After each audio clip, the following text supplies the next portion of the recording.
बहन जी, क्या हो गया आपको?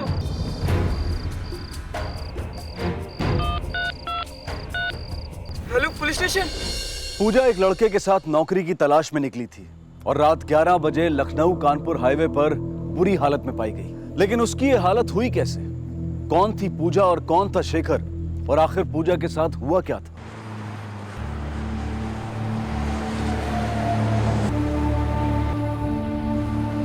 क्या हुआ भाई? कौन है ये लड़की? क्या मालूम इस तरफ से आई थी। लड़की जिंदा है, हालत बहुत खराब है, एम्बुलेंस बुलाओ। अरे ये तो बहुत घायल लग रही है। इसकी हालत देखकर तो लग रहा है कुछ गड़बड़ है। आजकल गुंडे बदमाश बहुत हो गए, पता नहीं क्या हो रहा है। चलो चलो, निकलो यहाँ से, चलो। Number you have dialed is switched off. Please try again later. Shekhar कहाँ रह गया? कुछ बता के नहीं गया क्या? माँ जी, तब से लगा रही हूँ, फोन में स्विच ऑफ आ रहा है, बहुत घबराहट हो रही है। आपके द्वारा डायल किया हुआ नंबर अभी बंद है। समझ में नहीं आ रहा, इतना देरी तो कभी नहीं करते।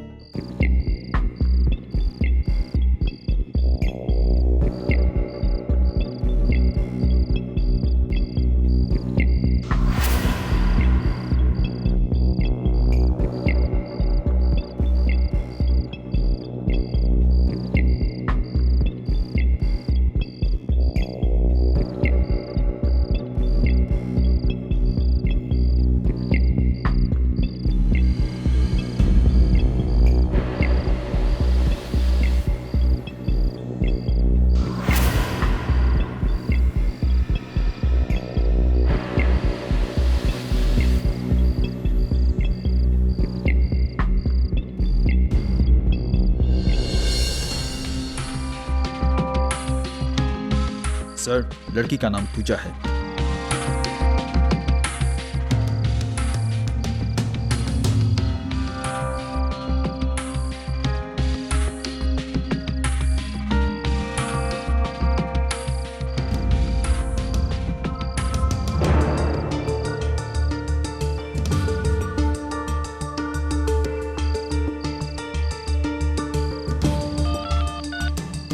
हेलो, आप पूजा की माँ बोल रही हैं?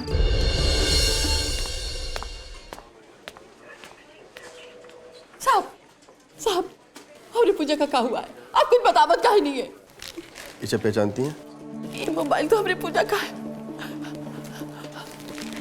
ये चप्पल, पूजा, ये दुपट्टा, ये पर्स में पूजा का। और ये चश्मा। साहब, ये चश्मा हमका नहीं पता। साहब, हमरे पूजा का क्या हुआ है? आप शेखर को जानती हैं? नहीं साहब, शेखर का हमका नहीं पता। साहब, आप कुछ छुपावत हो, बता हमारी बिटिया का क्या हुआ है? सर, लड़की के साथ हुआ है और मुझे ऐसा लगता है कि का मामला है। बहुत जख्मी हालत में है, बेसिक ट्रीटमेंट हमने कर दिया है।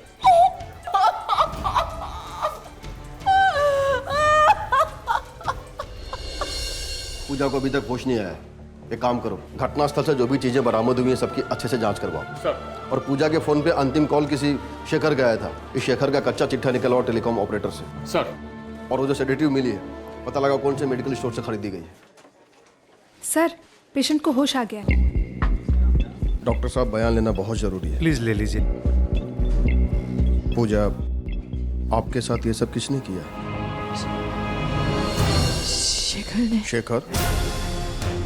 हाँ, आगे बोलिए।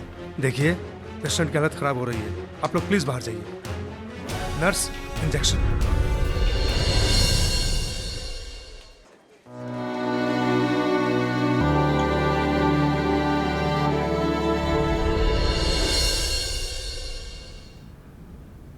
माँ जी, वो अभी तक घर नहीं आए हैं, पूरी रात बीत गई। लगता है पुलिस की मदद लेनी पड़ेगी। शेखर का है? हम तो खुद ही थाने आने वाले थे कंप्लेन लिखवाने, वो कल से घर ही नहीं आए हैं। देखिए, हमारे साथ कोई खेल मत खेलिए, फटाफट बताइए शेखर का है। अरे आप ऐसे काहे बोल रहे हैं? क्या किया हमने बेटा ने? आपके शेखर ने किया है। आप लोगों को कोई गलत फहमी हुई है इंस्पेक्टर साहब, वो ये सब नहीं कर सकते। हमें कोई गलतफहमी नहीं हुई मैडम। पूजा ने खुद बयान दिया है कि ये सब उसके साथ शेखर ने किया है। आप उसका फोटो ले आइए।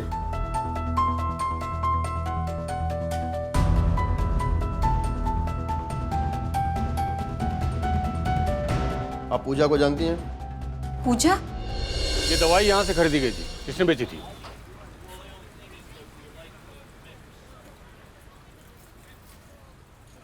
सर ये किसी पूजा शर्मा ने ली थी। तुम थे उस टाइम यहाँ पे? सर उस वक्त तो बबलू और शेखर थे। सर मैं तो 3:30 बजे आया क्योंकि शेखर ने हाफ डे लिया हुआ था उस दिन। अभी कहाँ है शेखर? सर आज तो नहीं आया वो। ये नंबर देखो, ये है उसका नंबर। हाँ नंबर तो उसी का है। क्या हुआ सर? वो आए तो इन्फॉर्म करो। Okay sir. तुम यहाँ सिविल ड्रेस में तैनात रहना, नजर रखना, और तुम सर को इन्फॉर्म करो। ये है पूजा, ध्यान से देखिए।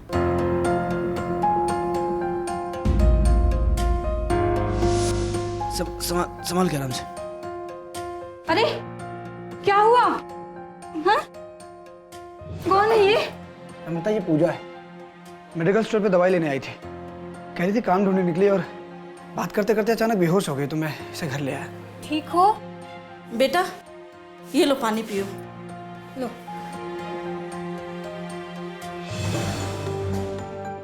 क्या हुआ बिटिया? इतनी परेशान काहे दिख रही हो? सवेरे से काम की तलाश में घूम रहे हैं यहाँ से वहाँ, धूप में बिना कुछ खाए पिए। चक्कर सा आ गया हमको। अब आप ही बताइए इंस्पेक्टर साहब, जो लड़की खुद ही बेहोश होकर गिरी पड़ रही थी, उसकी मदद के लिए हमारे पति काम धाम छोड़कर को यहाँ लिया है। वो उसके साथ ऐसा कर सकते हैं? अगर उनके मन में कोनो खोट होता तो हमारे पास पूजा को लेकर काहे आते? हर पत्नी अपने पति के बारे में ऐसा ही सोचती है, लेकिन गुनहगार तो हमारे आपके बीच में से ही कोई निकल के आता है ना। ये आपके पति का है?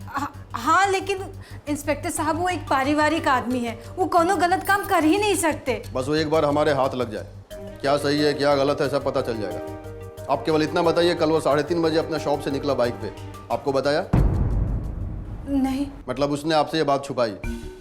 क्या इसके पहले भी कभी उसने हाफ डे लिया है आपको बताए बिना? ऐसा तो कभी नहीं हुआ। हम खुद ही उनका फोन लगा रहे हैं, संजय से स्विच ऑफ बता रहा है। हम भी ट्राई कर रहे हैं, स्विच ऑफ है। अगर उसने कुछ किया ही नहीं है तो अंडरग्राउंड क्यों है? उसके बाइक का नंबर दीजिए। मुझे समझ में ये नहीं आ रहा है कि शेखर को जब पूजा के साथ ये कांड करना था तो उसने पूजा को अपने घर वालों से क्यों मिलवाया? कहीं ऐसा करके वो पूजा का भरोसा तो नहीं जीतना चाह रहा था? सर ये भी तो हो सकता है कि पहले उसने ऐसा ना सोचा हो, बाद में उसकी नीयत में खोट आ गई और उसने मौके का फायदा उठा लिया। ये भी हो सकता है। फिलहाल एक काम करो, एक सादे कपड़े में कांस्टेबल घर के बाहर तैनात करो, मुझे पल पल की खबर चाहिए। Yes sir. हम आपकी हालत समझ सकते हैं, लेकिन हमारे लिए कुछ सवाल पूछने बहुत जरूरी है। प्लीज हमें निडर होकर बताइए। 4 लोग थे, बस शेखर याद है हमें। उसके साथ उसके 3 साथी भी थे, उनका चेहरा हमको याद नहीं। हमें नशे की दवाई पिला दी गई थी, फिर चारों ने बारी बारी हमारे साथ बलात्कार किया। जब हमने विरोध किया तो बुरी तरह मारा और पीटा। शेखर को आप कैसे जानती हैं? 4 महीने पहले हमारी मुलाकात हुई थी शेखर से। उनके मेडिकल स्टोर पे हमारी नौकरी छूट गई थी। बहुत किल्लत हो गई थी पैसों की। छोटे भाई बहन के स्कूल की फीस के पैसे नहीं थे। माँ की तबीयत खराब रहती थी। हम दवाई लेने अक्सर उनके मेडिकल स्टोर जाया करते थे। एक दिन पैसे कम पड़ गए, दवाई लेना भी जरूरी था। शेखर ने कहा दवाइयाँ ले जाओ, पैसे बाद में दे देना। अब नौकरी तो थी ही नहीं, कहाँ से लौटाते उनको पैसे। पर शेखर ने कई बार मुफ्त में दवाइयाँ दे दी हमें। इससे इस बात का तो भरोसा हो गया कि वो बहुत ही अच्छे इंसान हैं। और फिर एक दिन। हाँ हेलो पूजा। हाँ शेखर। अच्छा तुमको काम की जरूरत थी ना, तो एक अच्छा काम आया है।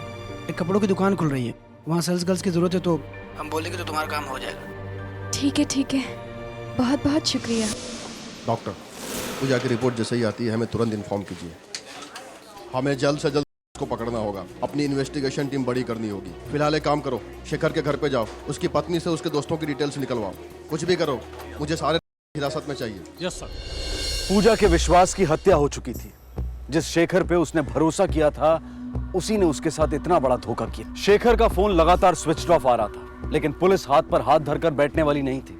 उन्होंने शेखर और उसके तीनों साथियों को ढूंढने के लिए छानबीन और तेज कर दी। पूजा ने बयान दे दिया है, उसके साथ हुआ है। नहीं, वो गलत बयान दे रही है। हमारे पति एक जिम्मेदार इंसान है, उनकी संगत बुरी हो ही नहीं सकती। जल्दी ये सब पता चल जाएगा। पहले उनके दोस्तों के नाम और नंबर दीजिए।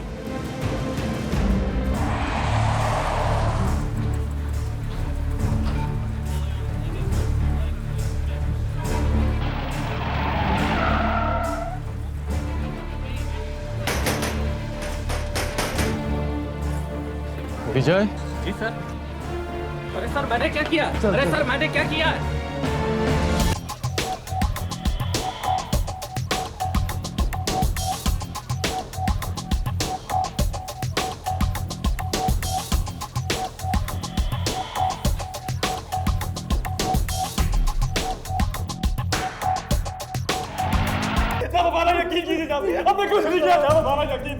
साहब हम सच कह रहे हैं, उस रात नहीं थे वहाँ। ऐसे नहीं बकोगे तुम लोग, सच गुलवाना आता है हमें। गुप्ता, इन तीनों के स्पर्म टेस्ट के लिए भिजवाओ। सर।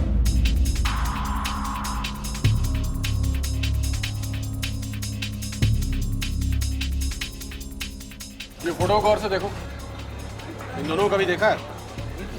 जी साहब देखा है, अभी कुछ दिन पहले यहाँ से लस्सी पी के गए। केवल ये दोनों थे कि इनके साथ इनके दोस्त भी थे? नहीं साहब, ये दोनों अकेले थे। पक्का? जी साहब। लगता है शेखर ने पूजा के लस्सी में यहाँ मिलाया और उसके बाकी दोस्तों ने वहाँ वारदात की जगह पे उसको ज्वाइन किया।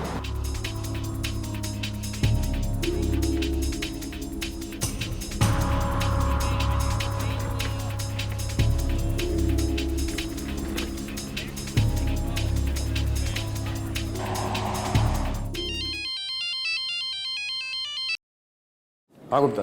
लखनऊ रेलवे स्टेशन पर 2 मिनट के लिए उसका फोन ऑन हुआ था। इसके पहले कि वो शहर छोड़ के भाग जाए, धार दबोचो उसको। सर, तेज चलाओ।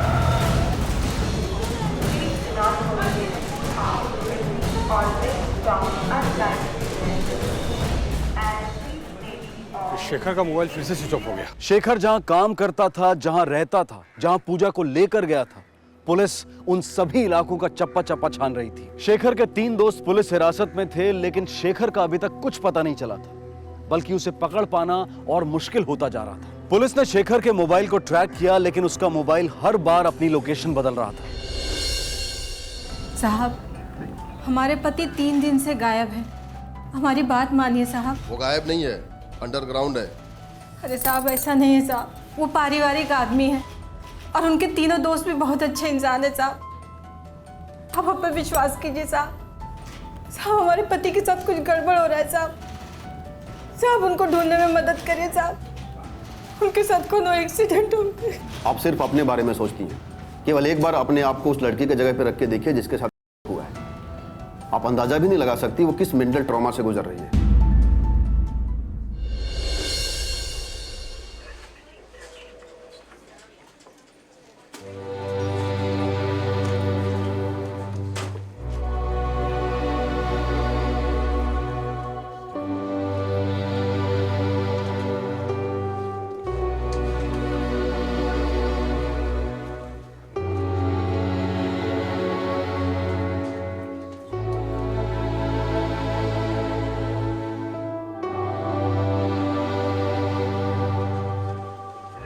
नमस्ते। हम शेखर की पत्नी हैं। कहाँ आई हूँ यहाँ? हमारी बिटिया का तमाशा देखने आई हूँ। तुम्हारा पति इंसान नहीं, राक्षस है, राक्षस।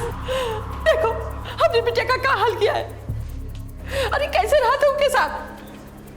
देखो मेरी बिटिया को, देखो।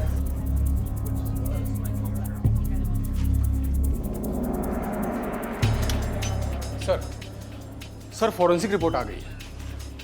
सर पूजा की टेस्ट रिपोर्ट में 4 अलग अलग डीएनए पाए गए हैं और उसमें बहुत ज्यादा मात्रा में वही ड्रग मिला है सर, जिसकी फॉइल हमें मिली थी सेडेटिव की।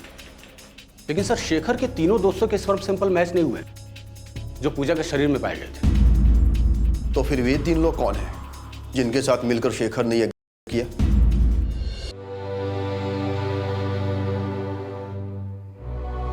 अरे बहू, हम मानत हैं वो लड़की के साथ बहुत बुरा हुआ। शेखर को हम पैदा किए हैं, उसका स्वभाव जानत है, वो इतनी घिनौनी हरकत नहीं कर सकत।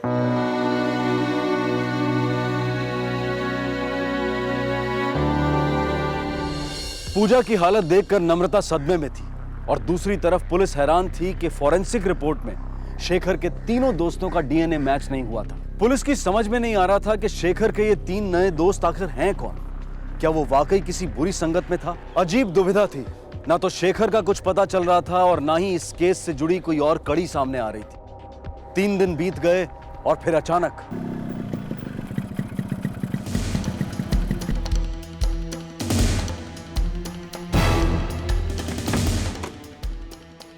शेखर, कहाँ था तू इतने दिन? आप आ गए? कहाँ चले गए थे?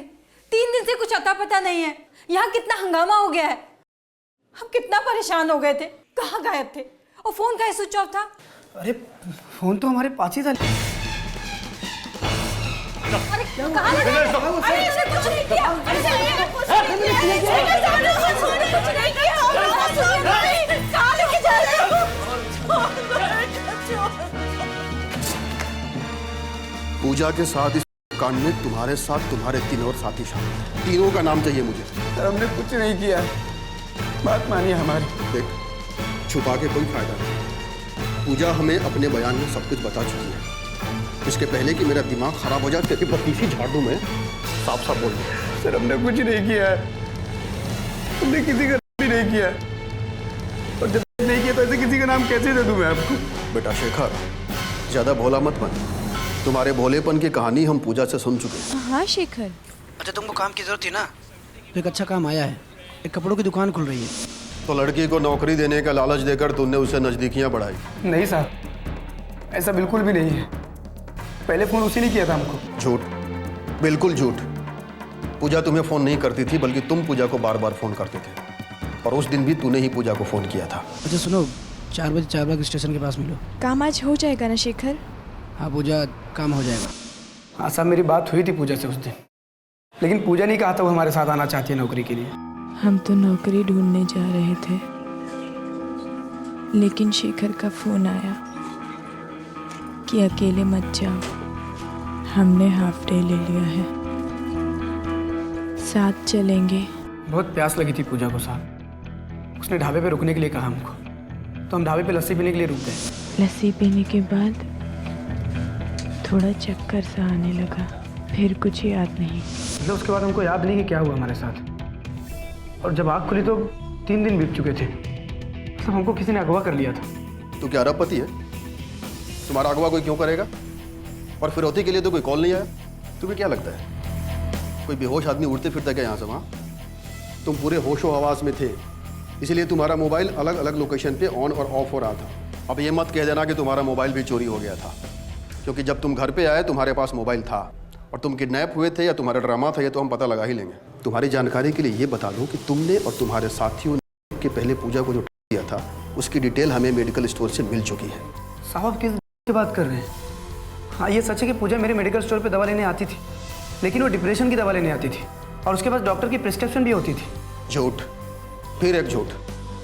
हमने पूजा की मेडिकल हिस्ट्री चेक की है और पूजा का खुद ये कहना है हमने कभी दवाइयाँ नहीं ली। सेडेटिव बोल रहे हैं ना आप?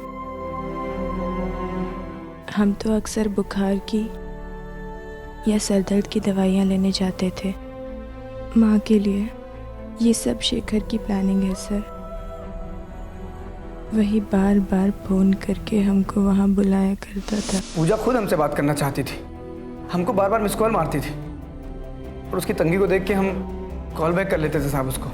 और जब भी हम उसको कॉल बैक करते थे हमसे डिप्रेशन वाली ही बातें करती थी। हम कोशिश करते थे साहब हम उसकी मदद करते ताकि वो डिप्रेशन से निकल जाए।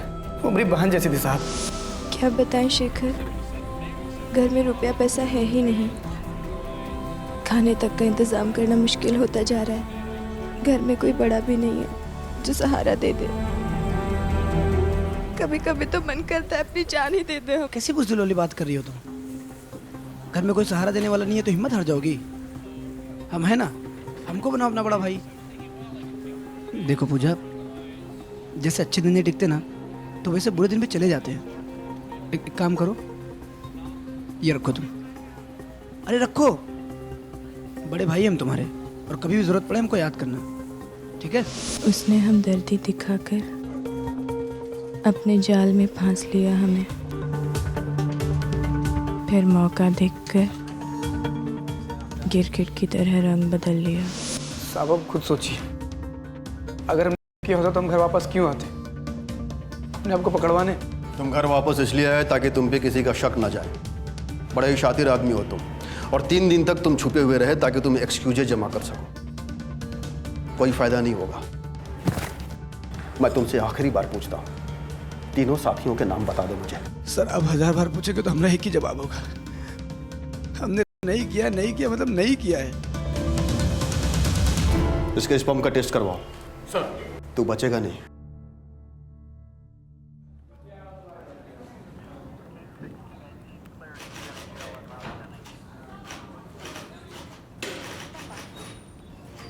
ये क्या हो गया जी? पुलिस वाले कह रहे हैं कि ये सामूहिक बलात्कार का मामला है, और वो टीवी वाले भी चिल्ला चिल्ला कर यही सब बता रहे हैं। सब झूठ है लम्बो, चाहे पुलिस वाले कुछ भी कहें या ये टीवी वाले कुछ भी कहें, पर हमने कुछ नहीं किया है, हम बेकसूर हैं। वही तो, हम 10 साल से आपके साथ हैं, आँख मूंद कर विश्वास करते हैं। क्या हो गया जी? पूजा को ऐसे नहीं बोलना चाहिए था। हम तो मदद करना चाहते थे उसकी परेशान देखकर। अब कोई हम पे बलात्कार का इल्जाम लगाएगा तो हम मान थोड़ी ना लेंगे, और जब हम किया ही नहीं है ना तो कुछ भी साबित नहीं हो सकता। हमारा विश्वास करो।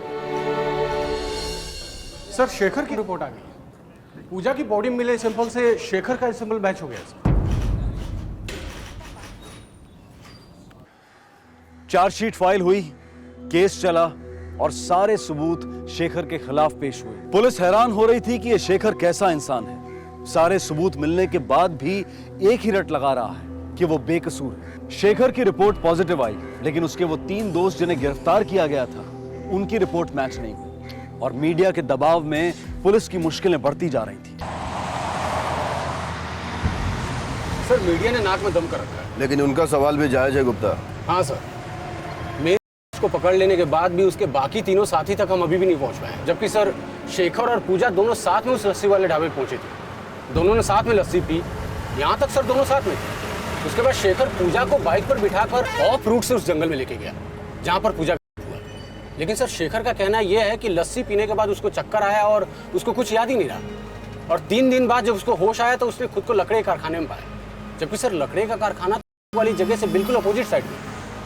सर इसका मतलब शेखर पक्का झूठ बोल रहा है। हो सकता है, और यह भी हो सकता है कि शेखर और उसके तीनों साथियों का कोई ना कोई मददगार हो इस एरिया में, क्योंकि 3 दिन तक छुपे रहना बिना किसी के हेल्प के बाइक छुपाना पॉसिबल ही नहीं है। एनीवेज, हम तो जा ही रहे हैं उस एरिया में बारीकी से छानबीन करने। देखते हैं, शायद कोई सुराग हाथ लग जाए।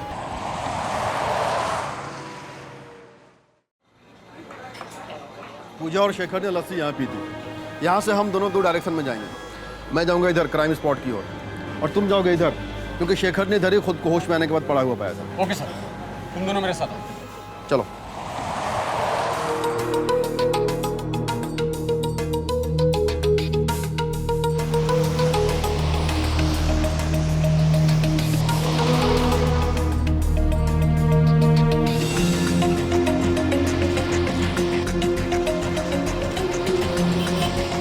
क्या भाई, तुम अपना ये सब्जी का ठेला रोज यहाँ नहीं लगाते हो क्या? पिछले 15 दिन से दिखाई नहीं दिए। साहब बहुत चोट आ गया था, यही मारे 10-15 दिन आए नहीं हम। अच्छा, 15 दिन पहले मंगलवार को कुछ गड़बड़ हुआ था क्या? 3 बदमाश को ढूंढ रहे हैं। गड़बड़? हाँ साहब, बहुत बड़ा गड़बड़ हुआ था। देख नहीं रहे, सब थोड़ा थोड़ा के बैठे हैं, सब पी पाक के गाड़ी चलाते हैं। अब उस सफेद वाली वैन को देख लो।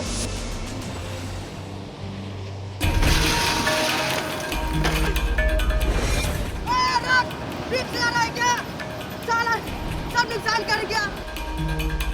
देखी खिड़की टूटी थी, पता नहीं कौन जल्दी में रहा है। ठोक के चला गया हमको, हमारा ठिलिया भी तोड़ गया और हमारा सब्जी का सारा नुकसान करके चला गया साहब। यही मारे हम कई दिन दिखाई नहीं दिए। और कुछ? और हाँ साहब, उस सफेद वाली वैन के पीछे चद्दर में कुछ रखा हुआ था। अच्छा, उस गाड़ी का नंबर याद है तुम? साहब, गाड़ी का नंबर प्लेट टूटा हुआ था और आखिरी का 2 नंबर याद है, 8 और 9। सफेद कार, टूटी हुई नंबर प्लेट, बेतहाशा भाग रहे थे, सब्जी वाले के ठेले को उड़ाया। इतनी कहानी तो हमें पता है, तो सिर्फ इतना बता दे तुम्हारे साथ था कौन कौन? साहब आप क्या बात कर रहे हैं? कौन सी गाड़ी, कौन सा साथी? सर वो सफेद कार मिल गई है, उसके मालिक का भी पता चल गया है। उसका नाम आकाश है और आकाश ने वो गाड़ी सेकंड हैंड खरीदी थी।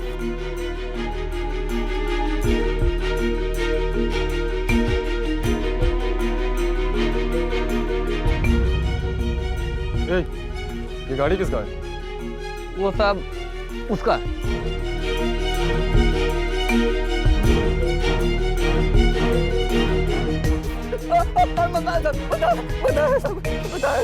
साहब उनका नाम है साहब करण और श्रीकांत साहब, सब 4 बार बच चुके हैं साहब। श्रीकांत का जिस प्लान से किया हुआ था, हम तो बस बहकावे में आ गए थे साहब। लेके चलो इसे।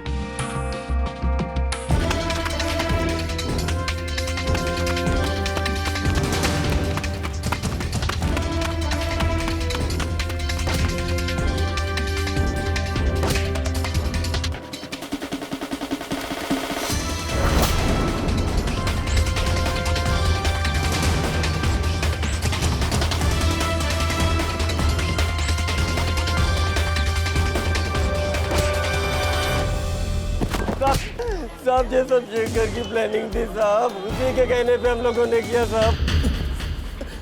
तुम्हारे तीनों साथी अपना गुनाह कबूल कर चुके हैं। अब यह साफ हो गया है कि तुम चारों ने मिलकर ही किया था। उनके स्पर्म सैंपल और डीएनए मैच कर गए हैं। तुम्हारा तो पहले ही मैच कर गया था। अब सीधे सीधे अपना गुनाह कबूल कर। साहब ये हमारे साथ सरासर गलत हो रहा है। जब हमने कोई गुनाह किया नहीं तो फिर हम कैसे कबूले? हम तुमसे कभी मिले भी नहीं, हमको जानते तक नहीं है साहब।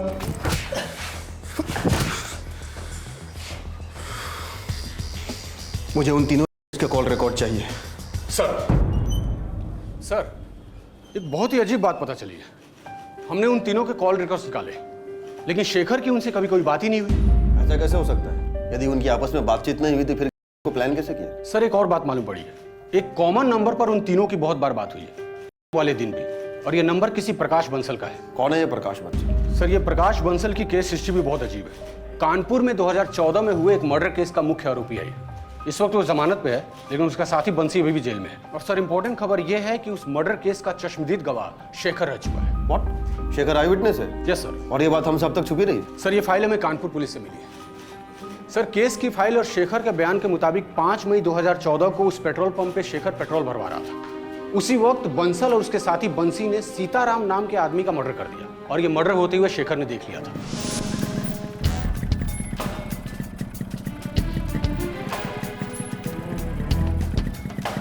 अरे भैया कौन है?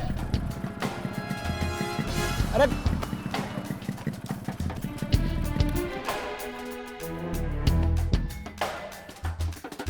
अरे कौन है का?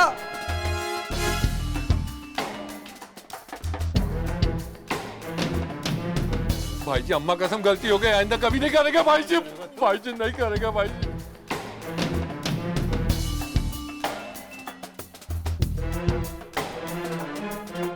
साले हमारी कंप्लेंट करेगा तू? भाई जी गलती हो गई मुझसे।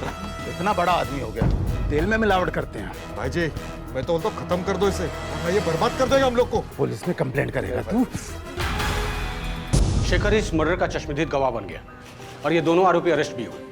लेकिन सर बाद में बंसल जमानत पर रिहा हो गया। सर हमने जब बंसल के कॉल रिकॉर्ड्स निकाले तो ये मालूम पड़ा कि बंसल और पूजा पिछले 5 महीने से टच में है, जबकि शेखर और पूजा सर 4 महीने से टच में है।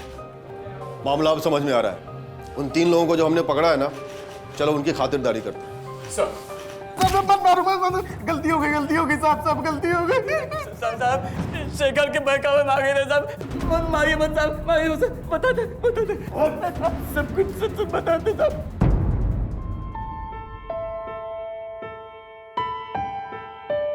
दीदी अब क्या हम लोग लखनऊ कभी वापस नहीं आएंगे? क्या करेंगे यहाँ पर आकर? सब कुछ तो लूट लिया इस लखनऊ ने।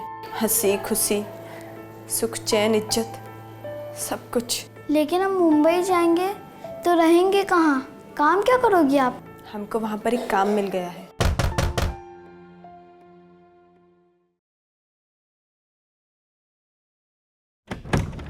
पूजा, केस से रिलेटेड कुछ जानकारी मिली है हमें।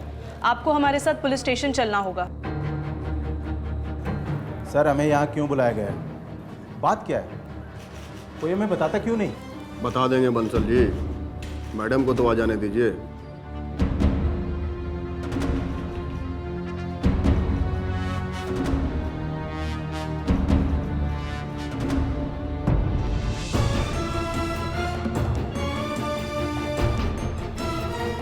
बैठो।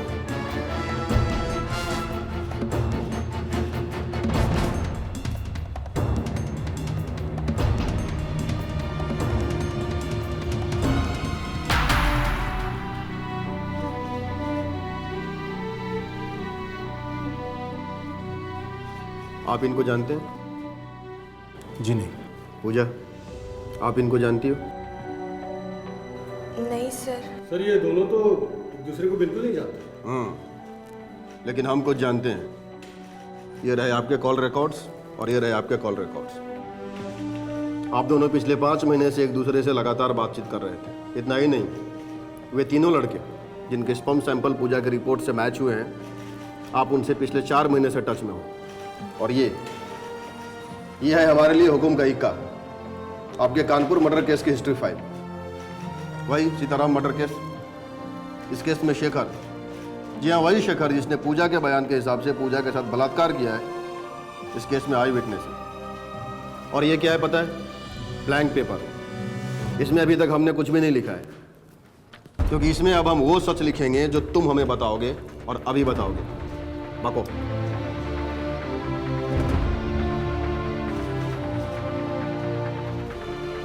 बको। सर हम बहुत परेशान थे। क्या करें, कैसे करें कि शेखर हमारे रास्ते से हट जाए। उसके चश्मदीद गवाह होने के चलते हमारा जेल जाना तय था। हमने सोचा कि शेखर को अगर किसी और केस में फंसा दिया जाए तो हमारा केस कमज़ोर हो जाएगा। गवाह होने के चलते वो अपराधी साबित होगा। अगर उस पर का केस साबित हो गया तो उसका बच निकलना नामुमकिन होगा। लेकिन समस्या ये थी कि इस काम के लिए लड़की कहाँ से मिली जो अपनी ज़रूरतों के लिए हमारे लिए काम करती। बंसी पूजा को जानता था, वो इसके टच में था और इसकी बदहाली उससे छिपी नहीं थी। इसीलिए हम अपना प्रस्ताव लेकर पूजा के पास गए। देखो पूजा, बंसी से मुझे तुम्हारे हालात के बारे में पता चल चुका है। तुम्हें पैसों की सख्त ज़रूरत है। तुम्हें अपनी माँ का ऑपरेशन भी करवाना है और अपने छोटे भाई बहनों को स्कूल भी भेजना है। कैसे करोगी इतना सब कुछ? इसीलिए हम तुम्हारी मदद करना चाहते हैं। हम देंगे तुम्हें पैसे, लेकिन बदले में हमारा एक काम करना होगा तुम्हें। कैसा काम? एक लड़का है शेखर, उसे एक मामले में फंसाना है। देखिए, हम ऐसा वैसा कोई काम नहीं करेंगे। हाँ, पैसा जल्दी और ज्यादा कमाना है तो उसके लिए रास्ता भी टेढ़ा ही चुनना पड़ता है। हमारी बात मानो, शेखर को फ्रेम करो। लेकिन कैसे? तुम्हारा होगा। ये कैसी बातें कर रहे हैं आप? सही कह रहे हैं हम। इसके लिए तुम्हें बहुत पैसे मिलेंगे और इसके बाद तुम्हें पुलिस में जाके कहना होगा कि शेखर और उसके दोस्तों ने तुम्हारे साथ किया है। शेखर और उसके दोस्त? मतलब तुम्हारा होगा। 3 लोग होंगे, वो तुम्हें मारेंगे पीटेंगे। एकदम असली लगना चाहिए। चोट के निशान भी असली। ये कैसी बातें कर रहे हैं आप? नहीं, हमसे नहीं होगा ये सब। आप ऐसा सोच भी कैसे सकते हैं? इसके तुम्हें 20 लाख रुपए मिलेंगे। शेखर को फंसाने के 5 लाख और 3 बार के अलग अलग 5-5 लाख रुपए और हॉस्पिटल का खर्चा अलग मिलेगा। लेकिन क्यों? इसलिए ताकि ये मामला इतना बड़ा हो जाए कि कोई हमारे केस को इस केस से जोड़कर ही ना देख पाए और ये शेखर नाम का कांटा हमारी जिंदगी से हमेशा हमेशा के लिए निकल जाए। लोग इसकी बात का विश्वास करें। प्लान के मुताबिक पूजा ने शेखर की हमदर्दी बटोर ली थी, जो कि उसको फ्रेम करने के लिए ज़रूरी था। और फिर तुमने पूजा को डॉक्टर की फॉल्स स्लिप दी जिसमें ये सेडेटिव सजेस्ट की गई थी, और उसके बाद पूजा ये सेडेटिव शेखर की दुकान से खरीदने लगी ताकि शेखर फंस जाए और पुलिस की गिरफ्त में आ जाए। और तुम्हारे ही कहने पे उस दिन ढाबे पे पूजा ने शेखर की लस्सी में सेडेटिव मिलाई।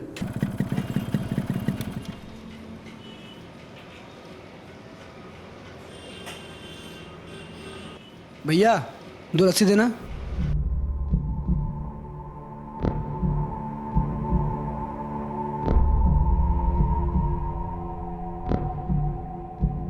हम जरा हाथ धुल के आते हैं।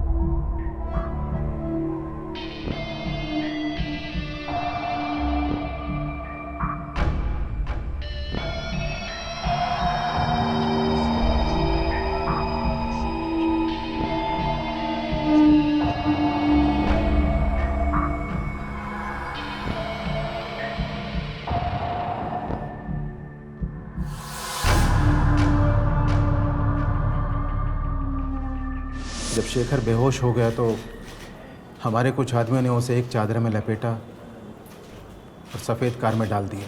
उसे हम एक सेफ जगह ले गए और हमने 3 दिन उसे वहाँ रखा। हमारे एक आदमी ने उसकी बाइक उठा ली ताकि किसी को कोई सुराग न मिले, और वो सेडेटिव पूजा को भी दी गई ताकि ये उन लोगों के चेहरे ना पहचान सके जिन्होंने इसके साथ किया था। उसके बाद आकाश ने हमें इन्फॉर्म किया। हम हाईवे से सिर्फ इसलिए गुजर रहे थे ताकि हम ये देख सकें कि पूजा को ठीक से अस्पताल पहुंचाया जा रहा है या नहीं, और हमारे आदमियों ने पुलिस को इन्फॉर्म किया था, और हमारे आदमी शेखर का फ़ोन लेकर एक जगह से दूसरी जगह जा रहे थे ताकि पुलिस को डाइवर्ट कर सके। लेकिन एक बात अभी भी क्लियर नहीं हुई, जब शेखर ने कुछ किया ही नहीं तो उसके सैंपल मैच कैसे हो गए? बेल पे बाहर आने के बाद मैं शेखर की हिस्ट्री ज्योग्राफी खंगाल रहा था कि कोई तो ऐसी कमज़ोर कड़ी होगी जिससे मैं उसे ब्लैकमेल कर सकूं। हमें पता चला कि शेखर की पत्नी का IVF ट्रीटमेंट चल रहा है। पहली बार की कोशिश में वो नाकाम रहे और दूसरी बार की कोशिश के लिए वो ट्राई कर रहे थे, और हमने वहाँ के कंपाउंडर को पैसे खिलाए ताकि शेखर का स्पर्म हासिल कर सके। और उसके बाद हमारे 3 आदमियों को हमने पूजा मामले को सेट करने को बोल दिया।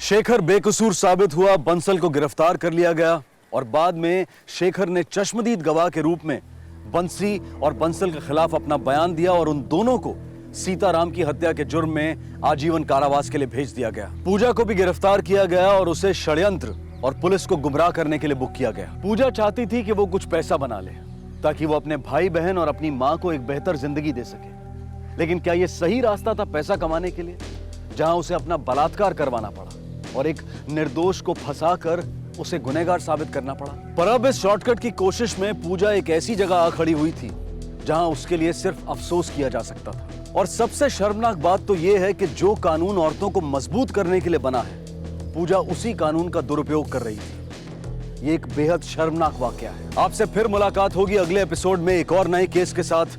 तब तक अपना और अपने परिवार का ख्याल रखें और देखते रहें क्राइम पेट्रोल डायल 100। सबक एक को सीख हम सबको।